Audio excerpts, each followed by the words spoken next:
Welcome to the Sports Ethicist Show, coming to you from the basement of Burpee on the campus of Rockford College in Sportstown, USA, Rockford, Illinois.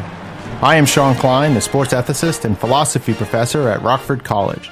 The Sports Ethicist Show discusses the many ethical and philosophical issues that arise in and around sport.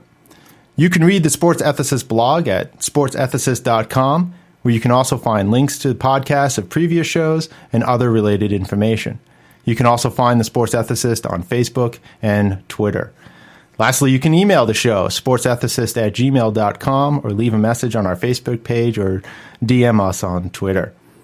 Joining me today is my philosophy colleague here at Rockford College, Matt Flamm. Welcome to the show, Matt. Thanks, Shawn. So just a warning to the listeners, you got two philosophers on the air, so we'll try to keep it grounded somewhat. ESPN was founded in 1979. And ushered in the era of 24/7 sports coverage. Interestingly enough, it beat CNN, the 24/7 news coverage, by almost a year or just under a year. And it's hard to argue that the introduction of ESPN and CNN as well hasn't had a major effect on sports themselves, but also the wider culture. Now, one undeniable effect is that sports are bigger on every dimension. There are more teams, there are more leagues. There are more competitors to ESPN, right? There's NBC has its 24/7 sports channel. There are regional stations. Nesson in New England covers the Red Sox and other regional sports. Yes in New York covers the Yankees, of course. The Dodgers are launching their new network, Sportsnet LA. I don't know when that's supposed to come out, but that's in the process. All the major sports themselves have their own TV networks. MLB TV and NFL, NHL Network, NBA. Of course, the owners are making more money and the athletes are making more money. The players themselves are even bigger. And I haven't even mentioned the internet and its impact. Now, one might say from this that there really has never been a better time to be a sports fan. So, Matt, I'll put it to you. What's the downside here, if there is any? Big question. Well, first of all, thanks for having me to this show. And when you asked me to be on the show, you sort of, what do you want to talk about? And I'm a big sports fan, and I know you teach sports ethics, and that's a big sort of growing field in applied ethics in our field. And so you talk about this stuff a lot, and now this gives me a chance to talk about it too. So the first thing that came to my mind was this idea of spectacle, and I'm not sure exactly why, but for some of the reasons that you just cited was the main thing I was thinking of. Downsides, yeah, I mean, I'm a huge sports fan, as I said, and when I grew up, so I'm 40-something, and when I was growing up... I'll be 40-something soon. I remember very fondly first connecting with sports, and it was at a time when there were, 3 network stations. We didn't have cable television. So 1979, so I guess ESPN had just started, but I didn't really watch it. No, it was very small at first. I think according to Wikipedia, there was 30,000 viewers on its debut. Yeah, it's fun to watch those old clips of I can't remember the football guy who I like so much, Chris Berman. Yeah, those early shots of him are really fun to watch. But yeah, he's got crazy hair, and they had the NBA contract for the first couple of years in the 80s was their first pro sport contract. Before that, they didn't cover that much. And so I don't know how much of it was actually even 24/7 in the beginning. Yeah, I'm not sure it was. No. But as you mentioned, my memory of it was that I think sports 24-hour news cycle was kind of like, it makes sense to me that it was first, because I think when the 24-hour anything cycle thing came about, the first versions of it were entertainment, because everybody thought, well, sure, if you're gonna bombard somebody 24 hours a day with anything, entertainment kind of makes sense. It's there's you can talk about just about anything, and it's a little more fluffy, and you can kind of do different things with it. So when the news cycle came about, that's when it really kind of everything exploded. And when I was a kid, you didn't have to have cable television to have quite a bit of television and fairly decent entertainment. So coming from that setting, I guess, as in my lifetime. Let me push you on that, though, because you could get access to stuff. You didn't need cable to get it, but you didn't get the range that you get today, right? Yeah. I mean, so you would have 1 or 2 baseball games a week rather than all of them potentially available to you. And then just the other sports. I mean, as you discover new sports, one of the sports that I've discovered is rugby sevens, I think it's called. Wow. I don't know if you've ever heard of that. No. It's like an abbreviated form of rugby. I think it's like 7-minute quarters, so it's a very quick game. I think there's fewer men on the field, so it goes by very quick. Yep. And so they can have a whole tournament in a weekend. And so I wouldn't have discovered that without the 24-hour sports. But and then even just TV in general, entertainment in general. While there certainly were some great shows on in the 70s and 80s, Cheers, and as I mentioned earlier, and MASH, it's hard to compare them to Mad Men, The Wire, Sopranos.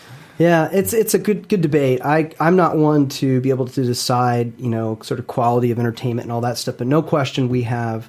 That's right. You're a big David Lynch fan, right? That's right. Don't ask me about that. But no question we have unprecedented access to all kinds of stuff. Just yesterday, for the first time ever, I bought the MLB package. Oh, yeah. And audio and TV as well? Yes, exactly. Yeah. I'm not familiar with it yet. I got to get to know it a little bit. My spouse was the one who ultimately paid for it, and then I just brought up the Cubs game last night. It was really fun. So it was basically the package we have. We get the away Cubs games, and then you can pretty much watch any other kind of game. And many of them are pre-recorded, but I think you can watch live as well, right? Mm-hmm. So anyway, it's exciting. And you can pick up the radio broadcast. That's my favorite thing to do is to pick up the local, and then you can I can just always listen to the homers. I'm a Red Sox fan, as you know, and and so to be able to listen to the home Red Sox broadcast even when on away games, and just always listen to that broadcast just makes it more fun for me to listen to rather than listening to the away or to the Nationals. So going to that question, you see, I suspect I probably do have more of a reserved enthusiasm for contemporary access to these things than probably you do. And it probably does come from my background, because for me, so many choices isn't necessarily better, at least for me, because to engage with something in a sort of serious way, it's really hard for me to do that when I have so many options. And even this MLB package is kind of an interesting situation, because just last night, I watched the end of the Cubs game, which, typical Marmol just blows the game just like he always does. So it was just like 2 years in a row of the same thing we've been seeing. But it was nonetheless, it was kind of 2 fun. years, it's almost maybe 4 or 5. Well, I mean, if several decades. The Marmol thing where he blows the games, that's what I was thinking. But so it was pretty much all the same, but it was neat. And then the game was over, and I'm sort of like, wow, and there's this sort of list of things to watch. And I guess maybe it just depends on who you are to some extent, but having access to all this stuff, I'm not sure it helps one engage or connect with it more. On the other hand, it has had unprecedented impact on the money and the resources, everything, and just the access to it. I mean, so when I was thinking of spectacle, I was thinking specifically of just the amazing proliferation of attention to sports. And, take an example like Pujols. I think he's probably the best baseball player of our time. I mean, a lot of people think that, and we can debate about it and so forth. I think our friend Mike might have agreed with that up until last year. Yeah, right. So when he got traded to Anaheim, I mean, it was so fun to watch. Just this hyper attention, right? And the poor guy, he looked like a little leaguer the first few at bats, because it was almost like he had so much attention paid to him, and it took him forever to come out of the early slump, and there was all this speculation about him hitting home runs and. It struck me throughout all that's kind of what I was thinking about with this attention, is that, what would it have been like for Pujols, say, 40 years ago, or 30, 20 years ago, maybe even, without all of the interviews, without all of the attention to his contract, and maybe he may not have even been traded. The contract structures are very different today too. But I mean, what would it have been like for this amazing player? And in some senses, maybe it would have been better for him. And players today have to have 50 interviews in the same period of time, in which maybe previously they only had to have like 3, and they know all of the media personnel that they work with, and there's a lot of contractual obligations, and they're answering the same questions, the kind of gotcha questions over and over and over again. Poor Urlacher just got traded to the Vikings, I think. Did they sign him? Just yesterday or something. Okay, not traded, because I think he was a free agent. Yeah, exactly. So he got signed. He signed with them. But there was some question whether the Bears were going to be able to arrange for him to stay, and so there was that big thing, a big kind of sentimental value of him being with the Bears. Right. So they kept trying to trap him into saying something nasty about the Bears, and he didn't do it, to his credit. But it strikes me that they have to navigate so much more of that these days, and I feel for him, but also for me, as this is the part of it that in particular concerns me, is as just enjoying sports. It takes somewhat away from my enjoyment of individual players and teams when there's such an intrusion on the sport of considerations of contract, considerations of playing for contracts, of players being traded, et cetera, and players themselves being distracted by those things. And I just feel like the enjoyment is diminished a little bit by that. That would be my one example of something that I think is kind of a negative. I guess now I may be more unique in the sense that it doesn't bother me that much. I'm certainly would be upset, concerned, angry if my favorite players get traded. I mean, Euclid playing for the Yankees, right? How's that suiting you? I think I just threw up a little in my mouth. Right. No, I don't like that at all. I was very upset when he left. And I mean, but that had much less to do with any kind of contractual business issue as much as it had to do with Bobby Valentine being an idiot. Yeah. So, but that's.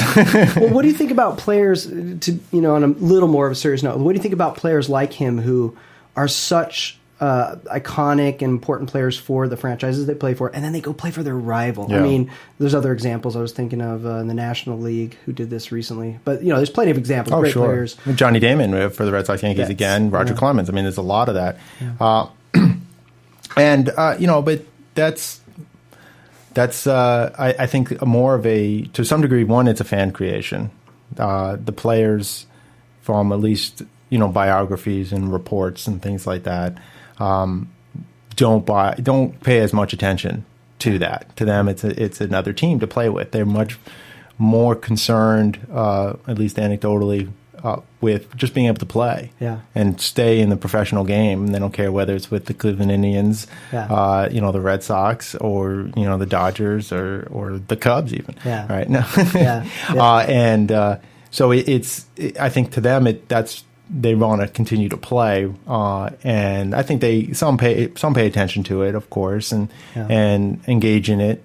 Certainly players that are somewhat media savvy, at least since my close experience is obviously with the Red Sox and the Yankees. But Curt Schilling couldn't have done a better job when in his press conference when he said, "Well, I guess I hate the Yankees now." I mean, there's nothing more to a Red Sox fan to hear that. Yeah.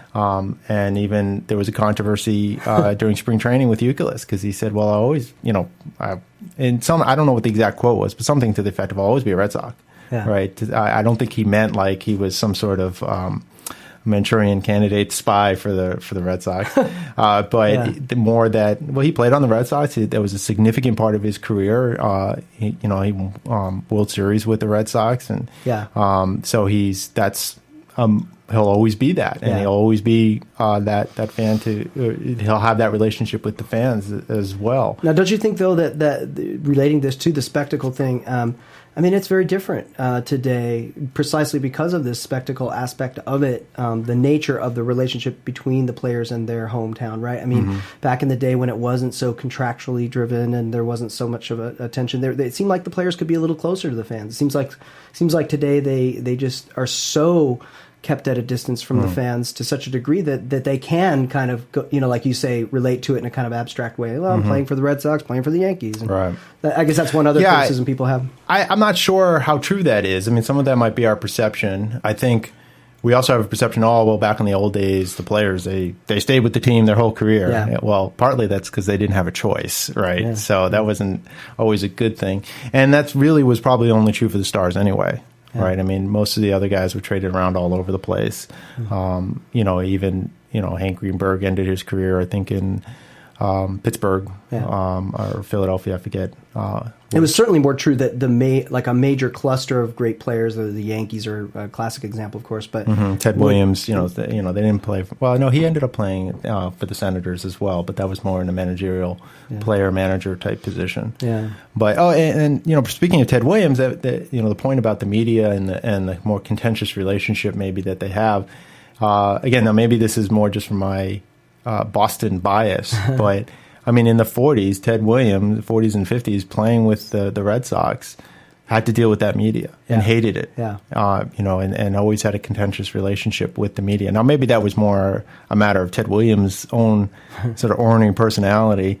or to some degree it was the beginnings of that, or that's always been there. It's just now we have the technology that they didn't have, and that if they had the internet and that they had cable TV in 1890, it would have been the same thing. Yeah.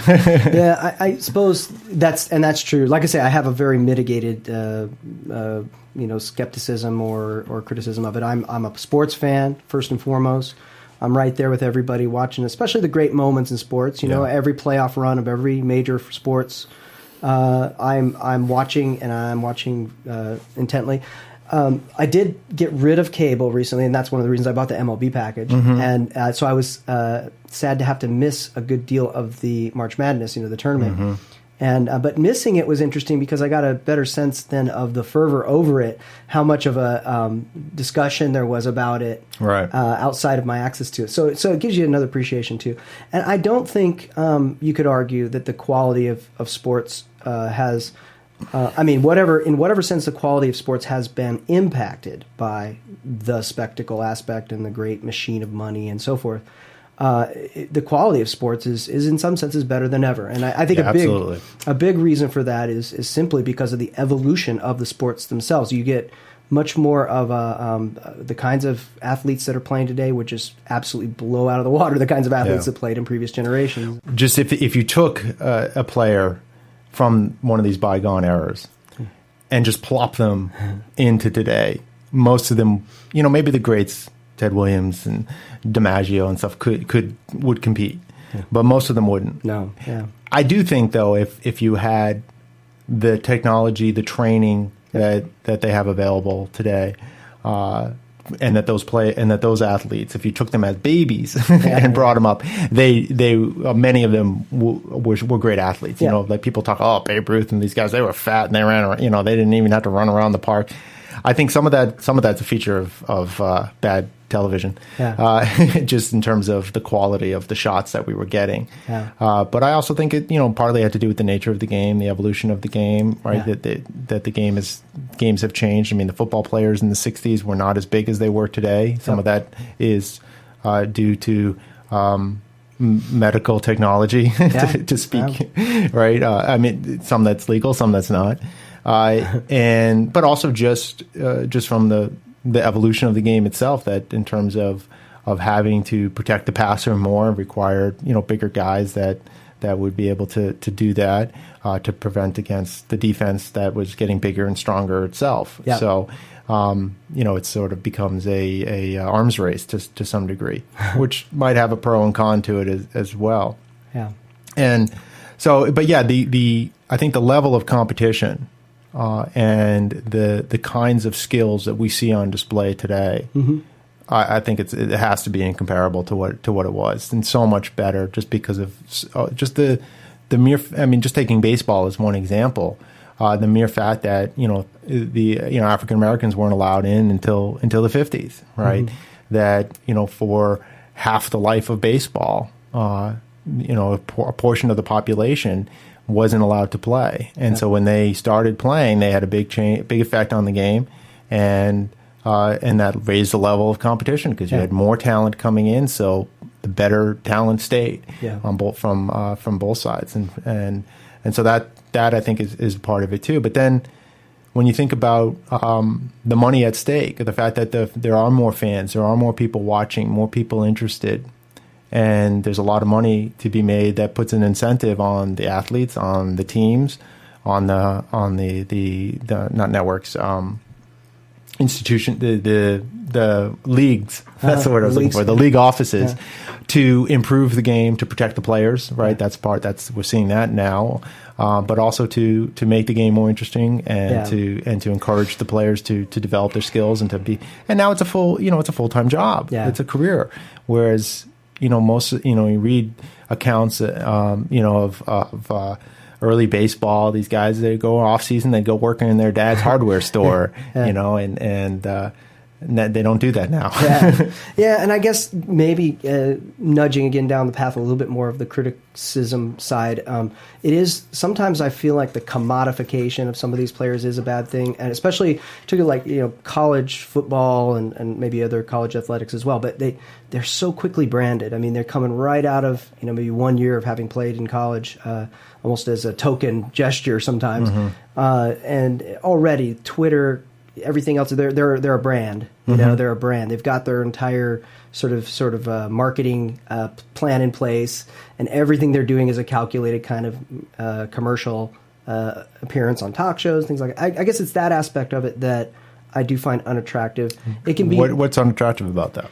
It just seems so. It's phony. It's a guy gets interviewed on a radio show and he's doing plugs for his his product, and it just doesn't seem like I'd rather have access to an athlete for who he is than through the sort of medium of his marketing campaign or something. And again, it's not.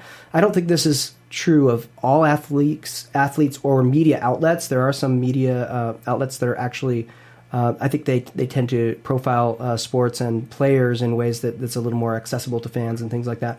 But in general, it just seems like it's so automatically swallows up the personality of the people, and they become this sort of like brand, and I feel for like people like Tiger Woods, good example, right? Like there's a human being underneath all of that stuff going on, and that his downfall was itself made such a spectacle. Right? There was such a spectacle made of it that it became hard to watch in all respects, and he's had to kind of like reconstruct himself entirely. But it's also phony. It's also like, it seems to me to be so to do with nothing more than his stock. Whether his stock is rising or falling, presenting a certain kind of image of himself.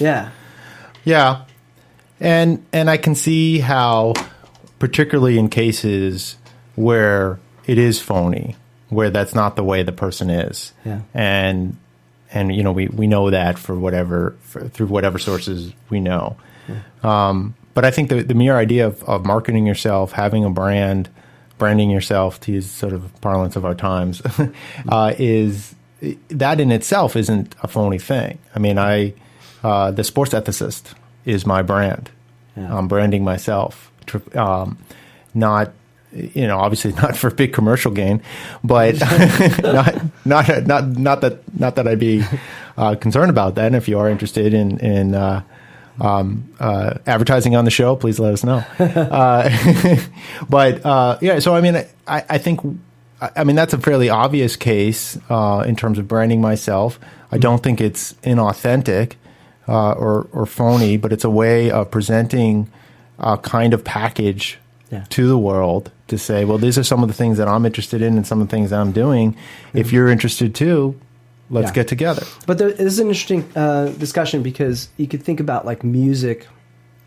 A lot of people are always I deal with music, and I pretend to be a musician. You don't pretend to be a musician. You're a good musician. But don't sell yourself short. But I'm really into music, and so I meet a lot of music enthusiasts, and it's funny how you meet these people who are like, that guy's sold out, when they talk about these big stars and stuff like that. And I think when they the critique there is, of course, that at some point the branding and the commercialism of it becomes what it's about, and not what it should be about, whatever that is. I guess that's it. Yeah, no, and that's that's a criticism or a concern about market systems and people's involvement in market systems, whether we're talking about sport, whether we're talking about arts, or we're talking about education, we're talking about any aspects of our lives, and whether that's a bad thing or not. And so particularly as it's applied to sports and music, I think that there's a lot of similarities in terms of the criticisms and the response to the criticisms. And I think a lot of times this is more of a psychologizing response. Well, he's a sellout.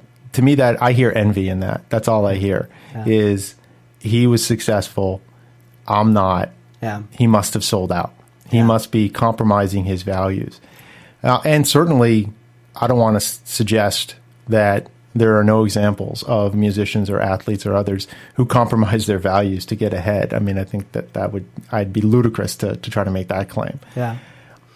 I think partly then it's a question of numbers to some degree, right? How many are really selling out, quote unquote, or compromising their values or compromising their integrity in some way, and how many of them that that they're following through with their artistic, athletic choices, and that this is a different expression of them and an evolution of their concerns. Yeah. And so the music changes, the way they approach their game in athletics changes based on what they're trying to do and what their values are. Yeah, and it's interesting to compare and contrast. There's definitely differences. The analogy is not perfect, but if you take like Randy Moss, there was a controversy about his last days, I guess, as a Viking and other times in his career, of course, but him walking off the field or loafing and various points of, momentous moments when his contract was, at stake, that,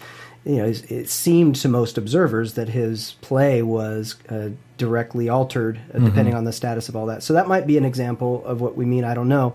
But it does seem like there are examples certainly of athletes whose contractual situations tend to impact the way they play. Now, it may be, football, it's quite interesting because football, one of the things I like about it compared to other sports is that there's more urgency. There's more urgency in the players and how they play. The contracts aren't as guaranteed, and there's they're not guaranteed at all. and I mean, only in the most exceptional circumstances where the players are like a Tom Brady or something like that. Manning. But the injury risk and all this stuff, to me, softens whatever other issues there are. Like even in the case of Randy Moss, I actually don't necessarily begrudge a player in a situation where a season's lost or maybe they know they're being traded. I mean, a lot of times these players know they're being traded well before we know. Or at least being shopped around.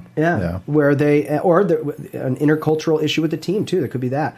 But there's a number of reasons why I think a player could necessarily kind of lose connection and not necessarily put themselves out there as much as for each game as they once did. Yeah, well, given the contractual setup in the NFL between the players and the teams, and that because for the most part there might be some guaranteed money in their contracts, their contract itself is not guaranteed, or rather it can be they can be let go at any point. Yeah. Right. And any of the money that's not guaranteed as part of the contract, they don't get. Right. Yeah. So we hear these big, it's got $100 billion contract. Yeah. They might not see, a third of that. Yeah. Right.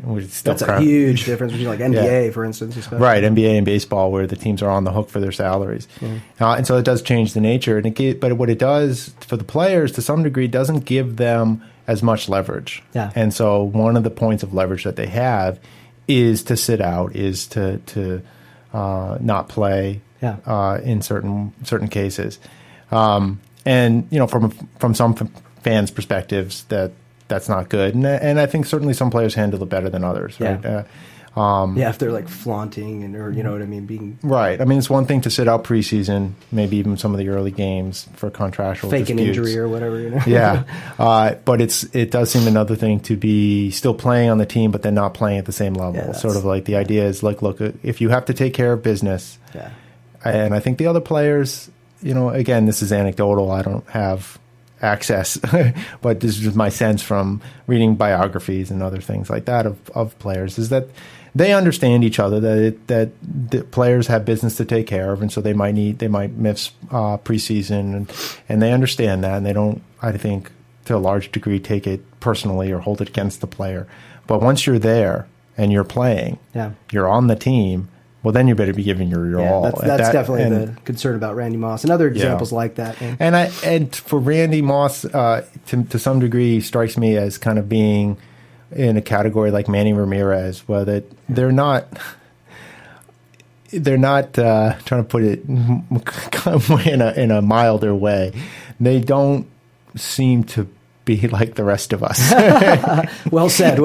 Did you see the recent sort of viral video? I don't know where it went, but the Taiwan, he's playing for Taiwan now. He's got like a bunch of home runs already. And when he hit his first home run, that was the one that went viral, and it was so neat. That's, again... with the announcer was. Oh, and him and the crowd reaction. I mean, what's so neat about that, you're talking about Manny Ramirez. You couldn't think of a more kind of square peg in a round hole kind of, it seemed like anyway. I mean, he's in Taiwan, and I don't know anything about Taiwan. I think he was a square peg in a square, or circle peg in a square whatever. hole, or whatever that metaphor is, no matter where he is. Yeah. But particularly when it's, you remove him and transplant, but yet it was almost like it was just as orgiastic. It was just as like, a friendly fan kind of vibe going on. It's kind of neat. It's neat to see. Now, let me press a little bit though, and tell you a little more where my mitigated skepticism does come from.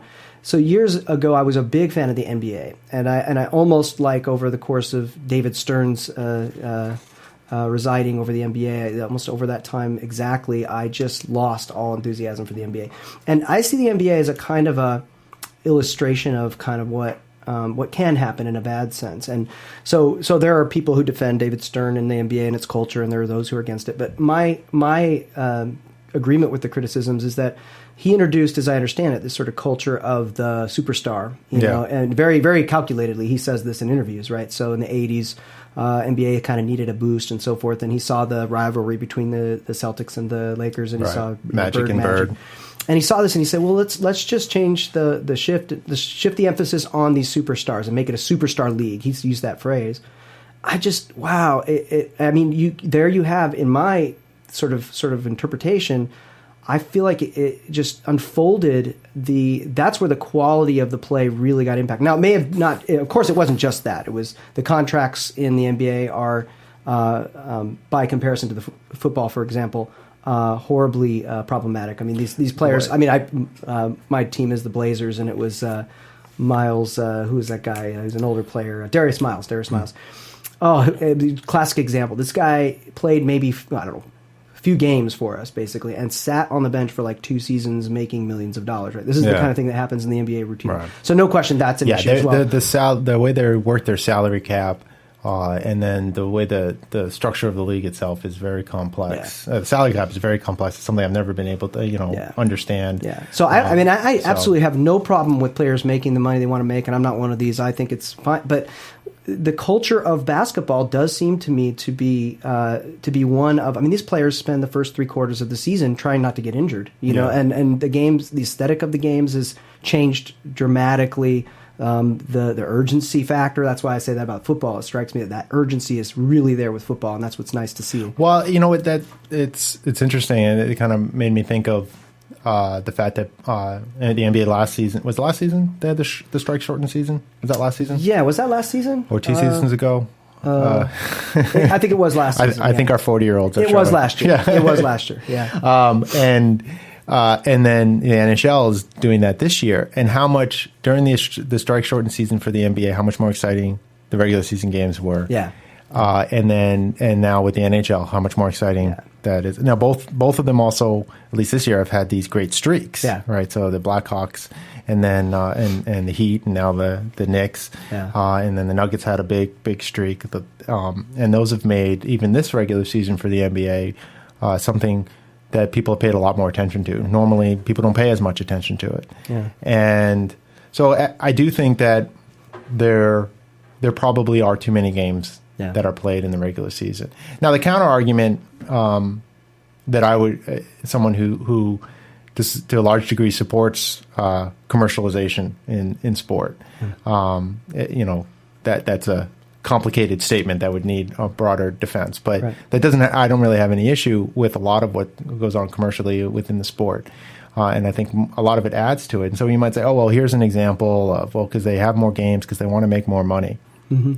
But if it's impacting their product, are they really creating the kind of value for their markets that are going to give them the long term? And we saw what happened to basketball. Yeah. Basketball was after Jordan. Really took because Jordan was able to sustain the excitement in the league just by sheer force that it's really taken into the last couple of years that NBA has clawed back, I should say, into the upper echelons of sport. I mean, nothing touches the NFL, right?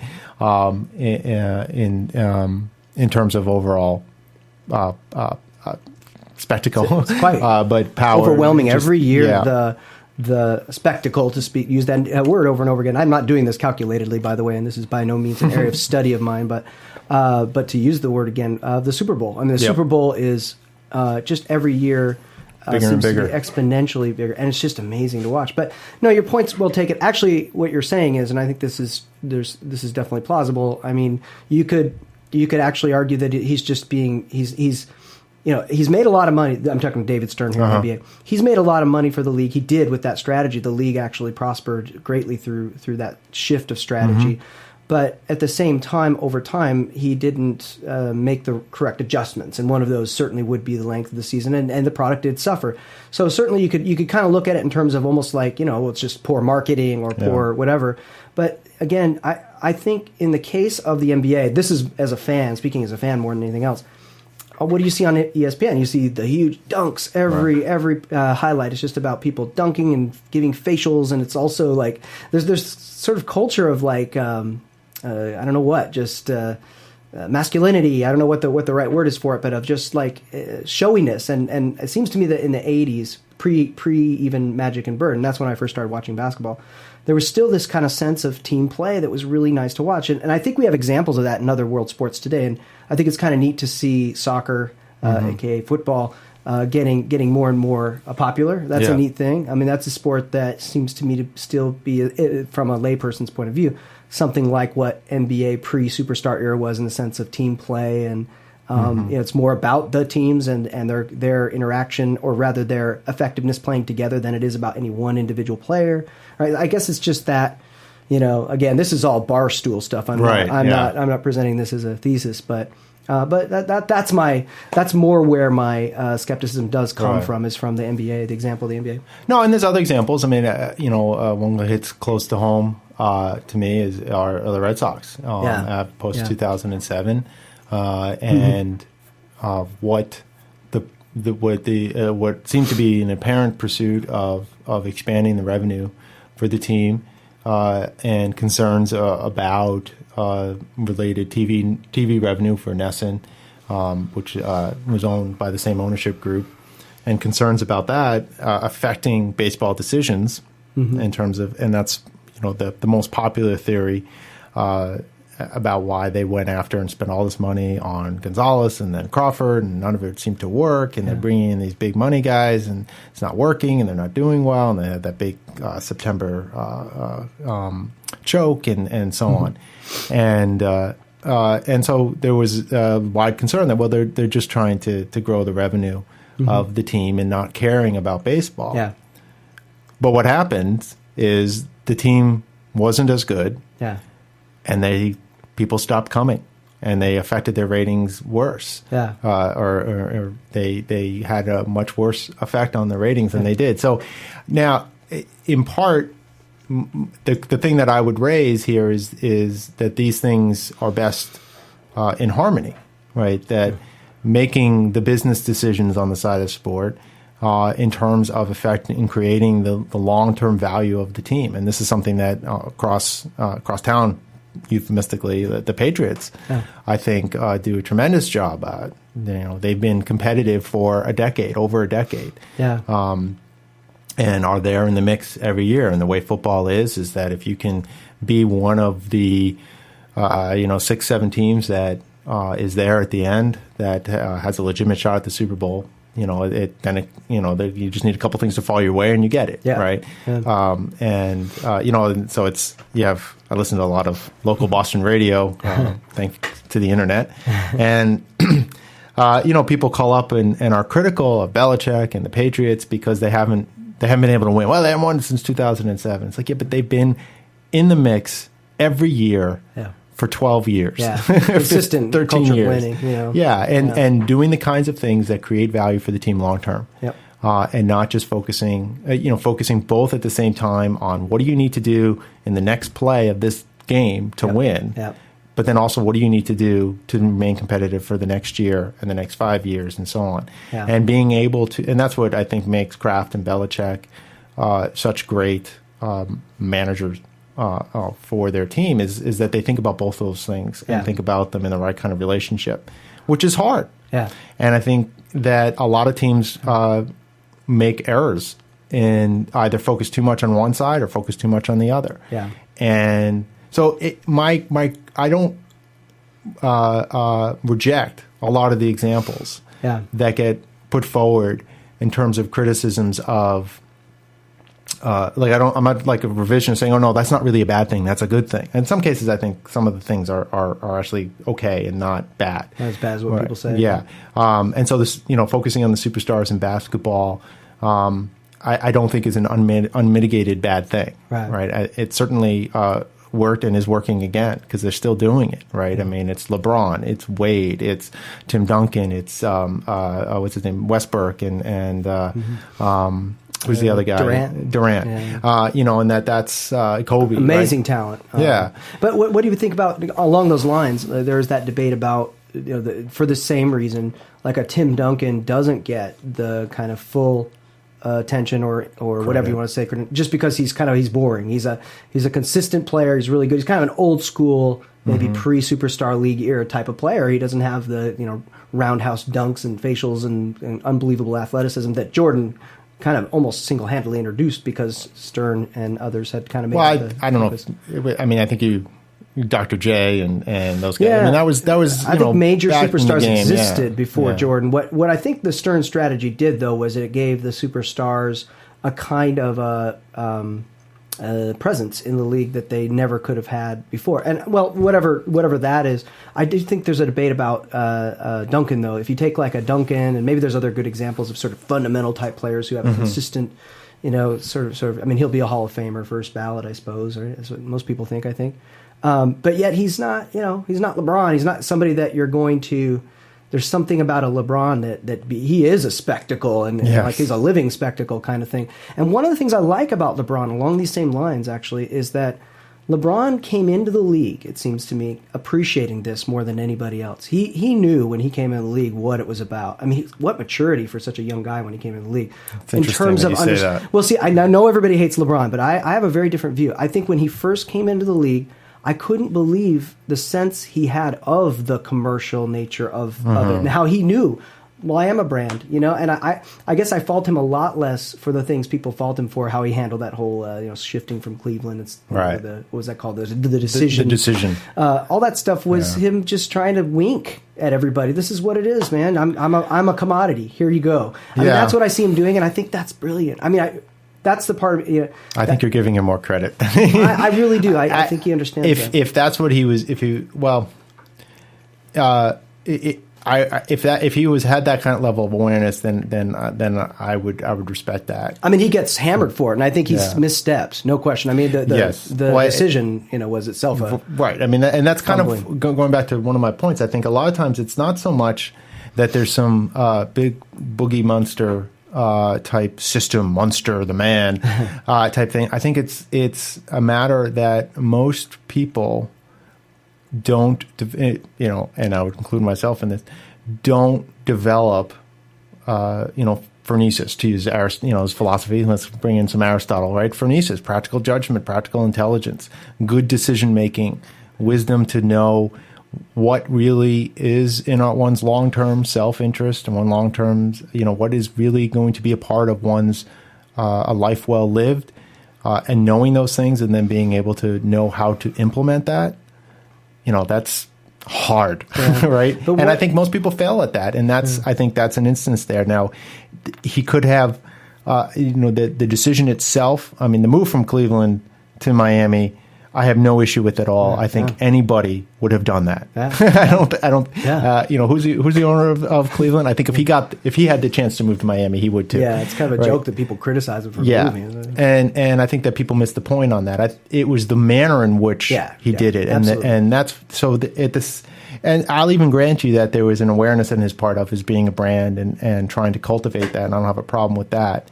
But then some of the ways he's gone about doing it, I think he's misstepped. And that decision, I think, certainly is one of that. That showed a kind of immaturity that he didn't really understand the impact of his announcement, what it was going to do to certain fan bases. Absolutely. And see, here's the thing is I mean, he's a young guy. He's, the guy didn't even play college ball. He's, unbelievable. I mean, he's a, complete exception to all rules you can possibly invoke. But But what I like about him in this culture, in this era of the NBA, is that in an era of such commercialism, of such commodification, if I can use such a word, because it seems to me that applies here. The players become commodities. They're literally like, people are putting bids on these players, and some of them literally are doing so. So with all that in place, it strikes me that a player gets so absorbed into that. That a player like LeBron, who has such ridiculous talent too, play with it, just go with it and just be this brand. And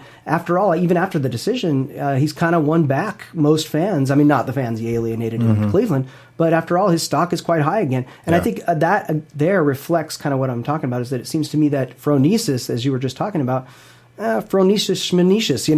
These guys are, it's about money and it's about your stock and it's about marketing, good marketing. And good marketing can show that Tiger Woods can redeem himself. Whereas if it was a culture that emphasized the things I think you were just talking about, this is just one argument I'm kind of putting out there, it strikes me that the whole commodification phenomenon would get in the way of that. You know what I mean? It seems to be somewhat in conflict anyway. Well, and one point I wanted to riff off of what you said was the idea of the second chances. I think that's a factor of our culture, not one that's just a matter of some notion of commodification, but that or marketing, but that we Americans, I think, want always to give someone a second chance and a third chance and so on, and I think that's what we see. That if someone goes out there, comes clean, shows effort at trying to reform themselves, and then is able to succeed, then we are jump right back on the bandwagon and support them. I think you see that with Tiger. I think you see that, with the Heat. Although I still think that, when they had that streak going on, there are a lot of people, this is great, and the Heat are back and everybody loves LeBron and the most popular team and blah, blah, blah. And I also saw a side of people that still wanted, including myself, not wanting him to lose, but wanted him to lose, right? And in a way, there was a part of me that I wanted to see the streak go because streaks are amazing and they make things exciting and fun, and to be able to have broken that streak would have been pretty amazing. But there's also a sense of seeing the Bulls take them down was also equally exciting for me. And of course, that's the other side of our culture, I think, to some degree. Obviously, it's not a monolithic culture, all that, so all the caveats on that. But we like to build people up, and then we like to rip them down. Yeah, it seems like that's I don't know what goes on with that, and I don't think that that's really all that healthy. But I think that there's an aspect of that, too. Yeah, let me just say one other thing, because I agree with your comments, and most of what I'm saying is more just sort of fun to play, get me riled up. Devil's advocate more than anything else. But one other thing to say about that, think of like Tiger Woods when he gave this sort of press conference that he gave when and so on, which was just, wow, that was spectacle right there. Right? Uncomfortable. It strikes me that's the other side of it, is that phronesis or practical judgment and character. Like I think of character a lot in these contexts because, what would Tiger Woods do to convince us that he actually has character? Is it that after his womanizing and all the other things for which he became, outed for, would it be his finally, a series of, relationships of fidelity? What would it be? In real life, the same question applies, but people don't have at their disposal the ability to kind of manipulate public image. And so there's two sides, on the one hand, these guys are in positions of tremendous privilege. They can use these instruments of manipulation of public opinion to their advantage if they're smart enough, especially if they're smarter, they can do this. But on the other hand, it can become their downfall. And it's that ripping down part that can become so hard to watch at times. Right. So I wonder how much, I think that there's a perception on their part and our part that they can manipulate the system in that way. Yeah. And I'm much more skeptical of that. They probably have less power to do so than we tend to give them credit for having. I think they often try, but I tend to put the sort of the driver's seat is still sort of the people watching, and if people accept it, they accept it, and that's when it works. But if you can manipulate and advertise and market all you want, and if people don't listen and don't buy it, it's not going to work. And I mean, I think think of one of the probably most successful anti-drug commercials, right? This is your brain. This is your brain on drugs. Everybody knows what that is. Yeah. Do you think that has stopped anybody from ever using a drug? But that's just my point, is that like Tiger Woods, and coming out, to whatever extent his media machine, or whatever you want to call it, his commercial machine, that tried their best to put out there his PR campaign, right? Yeah. To whatever extent that was successful in whatever it accomplished, in the end, it's no barometer of character, right? It's no barometer of anybody's character. And I think that's the disconnect. That's the alienation that fans tend to feel. And I think that's also why they pile on and hate, because it's easier to hate an icon that doesn't really exist anyway. Sure. And I think that a smart fan, even when they're hating on people, they know that. Like, it's like they loathe this guy just because they don't like him, and they pile on with the other fans, and they know that's just all kind of like part of the pageantry of it or something. Yeah. Well, and so the something you said there, I think, is an important thing to come back to, is the notion, and I think this is very important, that the demonstration of tremendous athletic skill and competence is not equivalent to a moral competence. That's your statement, I couldn't imagine. And I think we tend to do that. We don't, for whatever reason, in our human psychology or whatever, we lump people together, and we do not just with athletics, but with anything. Oh well, if he's a great businessman, wouldn't he be a great moral person? He's a great politician? He's popular? Isn't he a good person? Right? Or he's a good teacher, right? And so we're shocked when they do things in the other aspects of their lives that aren't up to par, right? And I think conversely, right? I mean, here's somebody who they robbed banks, right? So shouldn't they be corrupt through and through, all the way down, and treat everybody poorly? Right. No, they're really nice to their families, right? You have that popular image of the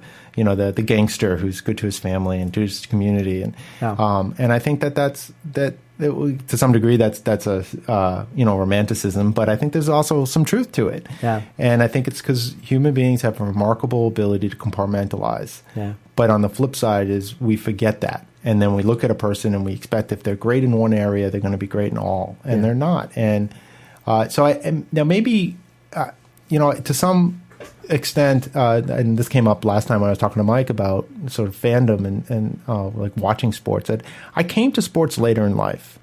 I was, not like I was not old man or anything, but I mean, I was almost in my teens when I started really paying attention to sport as a spectator, and really even playing on a more active way in high school. Mm-hmm. And so maybe I'd already kind of learned that lesson to some degree, because I didn't grow up with like some hero in my mind of what the sports heroes were to me, and then have that crushed. Yeah. So I don't have that experience to draw on, and so to me it's sort of obvious. It's like, no, they're great sports heroes, but I don't expect them to be a moral saint. That's not what I'm looking for. Yeah. It's not what I don't necessarily even want that. I mean it's great, and I think it's when you do have an athlete who is able to that does that I think that's fantastic. That's where I would like to see, to that point, supplementing, I guess, is just that I'd like to see a little less of an intermingling of the celebrity aspect with the athlete, the coverage of the athlete. I don't really want to know what Randy Moss does after he takes his uniform off, and maybe I don't want to know precisely because of what you're talking about. But at the same time, too, I'd like to appreciate them for the gifts that they're really being put on display for. Right, and that reminds me of why I almost never try to catch one of my favorite actors or actresses on, Craig Ferguson or Letterman or something like that, because I don't want to hear them speak, because and maybe that's what sports fans feel sometimes, and I feel that more maybe with characters like that. It's like, no, there's a disconnect there, and so I want to keep them in the image they are.